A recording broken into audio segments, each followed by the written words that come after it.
Roh Kudus adalah satu pribadi Tuhan. Kebanyakan orang tidak mengerti tentang Roh Kudus.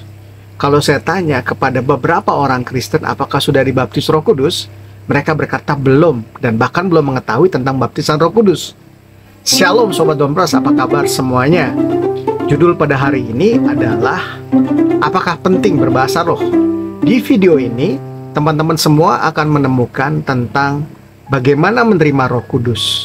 Apakah bahasa roh itu penting? Kenapa mesti bahasa roh? Saya akan memulai dengan cara menerima Roh Kudus. Dalam Kisah Para Rasul 10 ayat 1 dikatakan, di Kaisarea ada seorang yang bernama Cornelius, seorang perwira pasukan yang disebut pasukan Italia. Ia adalah seorang yang punya pangkat militer, mungkin seorang kapten dari satu resimen. Ayat kedua berkata, ia saleh. Ia serta seisi rumahnya takut akan Allah, dan ia memberi banyak sedekah kepada umat Yahudi dan senantiasa berdoa kepada Allah. Ayat ketiga dan keenam berkata, dalam satu penglihatan kira-kira jam 3 petang jelas tampak kepadanya seorang malaikat Allah masuk ke rumahnya dan berkata kepadanya, Cornelius. Ia menatap malaikat itu dan dengan takut ia berkata, ada apa Tuhan? Jawab malaikat itu, semua doamu dan sedekahmu telah naik ke hadirat Allah, dan Allah mengingat engkau. Dan sekarang suruhlah beberapa orang ke Yope untuk menjemput seorang bernama Simon yang disebut Petrus. Ia menumpang di rumah seorang penyamak kulit yang bernama Simon di tepi laut. Cornelius taat, benar. Cornelius saleh, luar biasa. Tapi Cornelius belum punya hubungan pribadi dengan Tuhan. Di ayat 3 dan 6 yang tadi baru saya bacakan, malaikat diutus untuk menyatakan hal yang mesti dilakukan oleh Cornelius, yaitu menyuruh beberapa orangnya ke daerah Yope untuk menjemput Simon Petrus, karena Simon Petrus mempunyai firman yang penting yang untuk disampaikan kepada Cornelius. Luar biasa.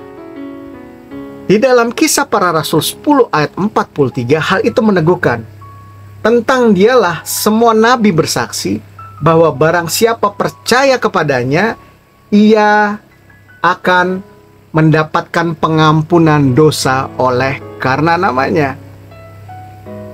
Cornelius saleh, takut akan Tuhan, dan doa-doanya sudah menyentuh hadirat Tuhan. Tuhan mengirimkan malaikatnya, mengutus untuk menyampaikan hal yang penting. Video ini buat teman-teman yang sering bertanya tentang baptisan Roh Kudus. Apa itu Roh Kudus? Bagaimana cara menerimanya? Simak lagi ya teman-teman. Di dalam Kisah Rasul 10 ayat 43, pada waktu Petrus masuk ke rumah Cornelius, jadi dia udah dijemput oleh beberapa orang ya tadi kan di daerah Yope. Dia berkata bahwa barang siapa percaya kepadanya, ia akan mendapat pengampunan dosa oleh karena namanya, ya kan? Pengampunan dosa oleh karena namanya. Ketika Petrus sedang berkata demikian, turunlah Roh Kudus kepada semua orang yang mendengarkan pemberitaan itu. Luar biasa ya. Dengan satu ayat, Roh Kudus turun kepada semua orang yang mendengar pemberitaan itu. Roh Kudus turun ternyata bukan hanya ke beberapa orang saja, tetapi ke semua orang yang mendengar. Bukan hanya mendengar, tetapi seperti yang dilakukan Cornelius. Cornelius langsung menerima begitu dia mendengar mengenai iman kepada Kristus, dan ia menaruh imannya pada Kristus untuk pengampunan dosa. Jadi dia taruh imannya, dia percaya bahwa itulah yang dikatakan firman Tuhan. Begitu ia melakukannya, Roh Kudus turun atas dirinya dan semua orang yang ada dalam rumah itu. Ayat 45 berkata, dan semua orang percaya dari golongan bersunat yang menyertai Petrus tercengang-cengang karena melihat bahwa karunia, ini lagi, karunia Roh Kudus dicurahkan ke atas bangsa-bangsa lain juga.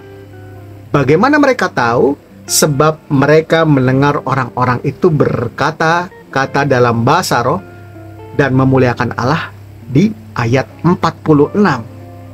Ketika seseorang menerima pengampunan dosanya, maka Roh Kudus turun atas dirinya. Roh Kudus memenuhi dirinya dan dia mulai berkata-kata dalam bahasa roh. Ada kesaksian dari seorang hamba Tuhan, Andrew Womack, yang pada satu saat berkata dengan jujur, "Tuhan, saya belum mengerti tentang bahasa lidah, tapi saya mau meresponi firman Tuhan ini. Saya menerima pengampunan dosamu." Dan kemudian dia menyembah Tuhan. Menyembah Tuhan, dan Roh Tuhan dicurahkan atas dia. Dia berbahasa baru. Nah, teman-teman, sederhana kan? Jadi teman-teman tinggal terima pengampunan dari dia, mempercayai hal itu, menyembah Tuhan, dan mulailah berbahasa yang baru. Karena firman Tuhan berkata, Roh Tuhan langsung tercurah untuk semua orang yang mendengar pemberitaan itu. Kisah Para Rasul 10 ayat 43 nanti dibuka lagi.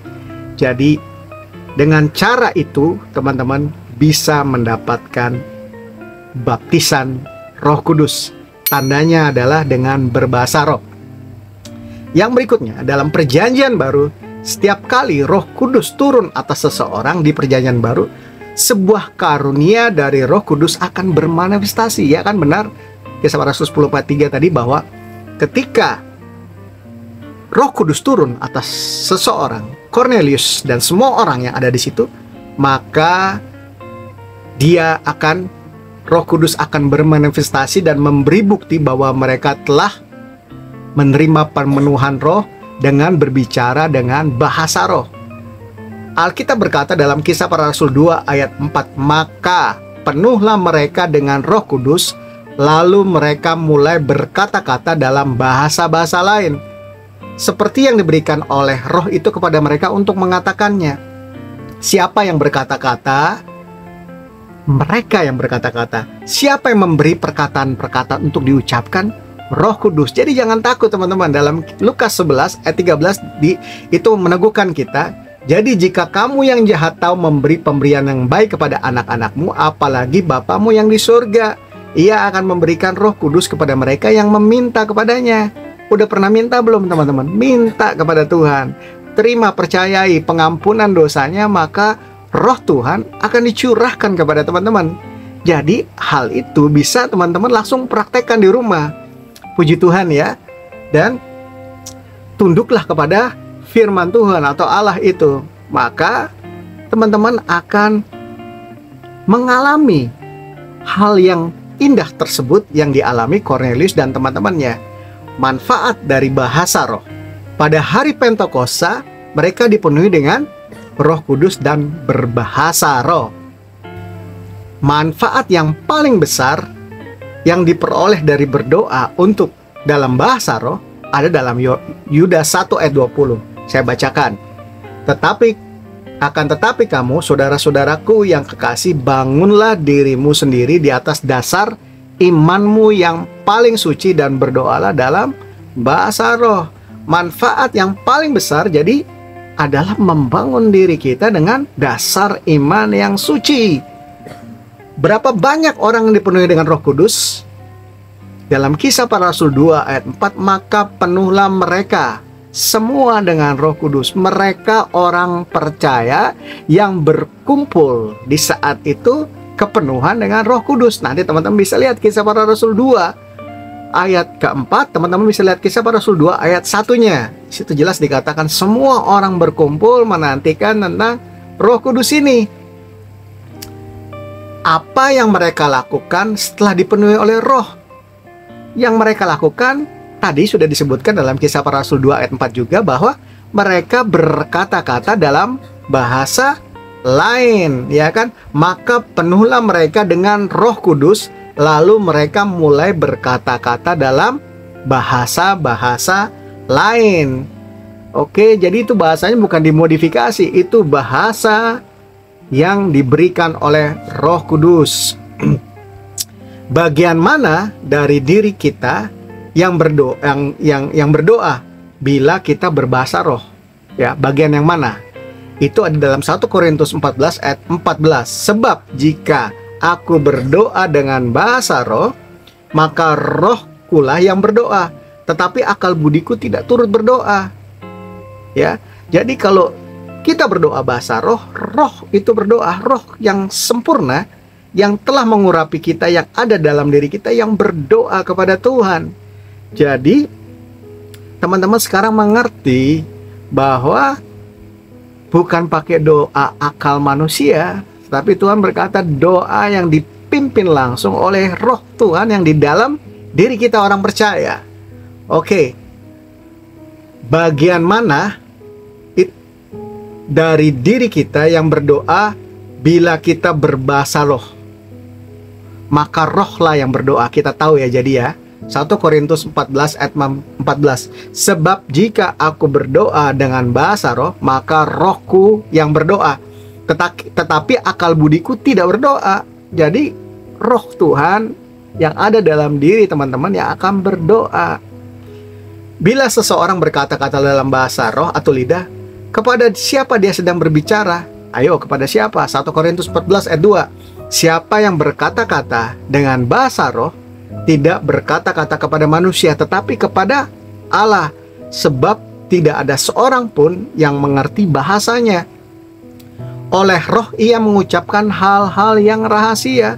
Bila seseorang berdoa dalam bahasa roh atau lidah, orang-orang tersebut mengucapkan hal-hal yang penting, yang tersembunyi, yang hanya Allah tahu. Luar biasa ya. Jadi tahu jawabannya sekarang.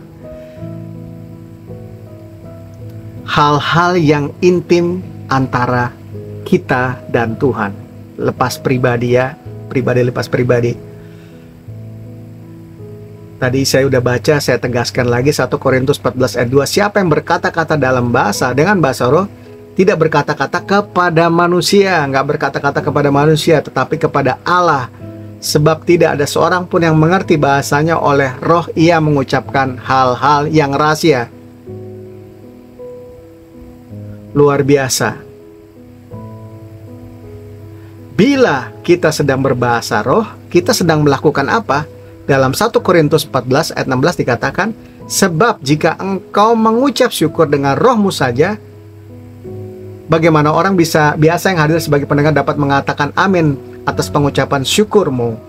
Bila kita sedang berdoa dalam bahasa roh, kita mengucap syukur dan memberkati. Nah, saya percaya dengan pengertian ini teman-teman dibukakan tentang cara menerima Roh Kudus tadi. Teman-teman bisa buka di rumah 1 Korintus 10 ayat 43. Kisah Para Rasul 10 ayat 43 dibuka antara kedua itu. Dan kemudian teman-teman datang kepada dia, minta, terima, dan aktifkan Roh Tuhan yang sudah, Roh Kudus yang sudah ada dalam diri teman-teman. Dan Roh Kudus, ketika teman-teman mengundang Roh Kudus, yang datang ya pasti Roh Kudus, ya kan? Bapa yang baik memberikan roti kepada anak yang minta roti, bukan memberikan yang lain. Dan yang terakhir, apakah seseorang yang berbahasa roh diberikan karunia untuk menafsirkan bahasa roh? Jawabannya ada dalam 1 Korintus 14 ayat kedua, bahwa kita diberikan karunia untuk menafsirkan bahasa roh. Saya contohkan teman-teman, ketika saya berbahasa roh, Tuhan akan memberikan suaranya di dalam hati saya atau dalam kuping saya. Dan biasanya juga Tuhan memberikan impresi yang baik, yang kita bisa cek apakah itu membawa kasih, sukacita, dan damai sejahtera. Yang berikutnya adalah kemampuan untuk menafsirkan, bukan menerjemahkan. Menafsirkan artinya jika kita berbahasa roh, tidak diartikan dalam, kalau ditranslate atau diterjemahkan per kata, tapi ini biasanya dalam satu kesatuan. Contohnya ketika saya berbahasa roh, karena saya sering menggunakan bahasa ini, saya bisa mempraktekannya kapan saja, karena saya sudah percaya bahwa Dia bersama saya selalu. Saya akan mempraktekannya di depan saudara di video ini, bahwa hal itu mungkin terjadi buat kita semuanya. Katupus santu kuya putra pusiki tampu ya pantala. Tuhan berkata kepada saya, bagi siapa yang menonton video ini dan membuka hatinya, maka akan ada aliran-aliran kehidupan yang baru dan Tuhan berkenan atas hidupnya. Seperti itu.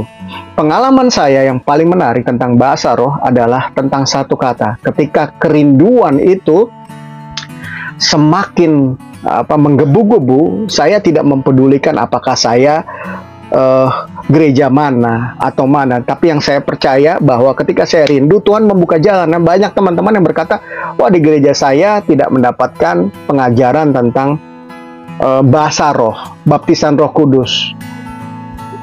Kalau menurut saya, teman-teman bisa berdoa kepada Tuhan dan Tuhan akan membimbing teman-teman untuk dapat sampai kepada gereja yang dapat memberi pengajaran tentang baptisan Roh Kudus. Saya tidak menganjurkan untuk pindah gereja, tapi mempunyai pengetahuan untuk bertumbuh dalam kepribadian, pertumbuhan rohani pribadi lepas pribadi.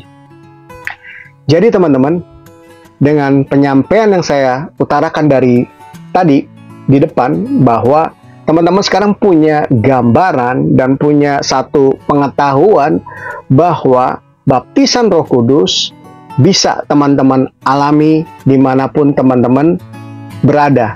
Kalau teman-teman perlu untuk berdoa dengan saya, silahkan teman-teman tulis di kolom komentar. Saya akan meneguhkan teman-teman untuk dapat mengalami pengalaman baptisan Roh Kudus. Dan yang berikutnya tentang baptisan selam akan saya terangkan di video berikutnya. Tetapi ini teman-teman harus pahami. Jadi teman-teman bisa lihat video ini dari depan sampai belakang. Kalau tidak mengerti, tolong tulis di kolom komentar. Kalau ada kesaksian tentang pengalaman bahasa roh, silahkan teman-teman bisa tulis. Saya percaya bahwa pengalaman bahasa roh itu membawa dimensi supernaturalnya Tuhan ke dalam hidup sehari-hari. Jadi apa yang tertulis dalam firman Tuhan itu teman-teman bisa alami. Jadi kehidupan kekristenan teman-teman nggak kekristenan yang membosankan, tetapi hidup karena penuh dengan kesaksian-kesaksian hidup di mana Tuhan firman-Nya bekerja dalam kehidupan kita sehari-hari.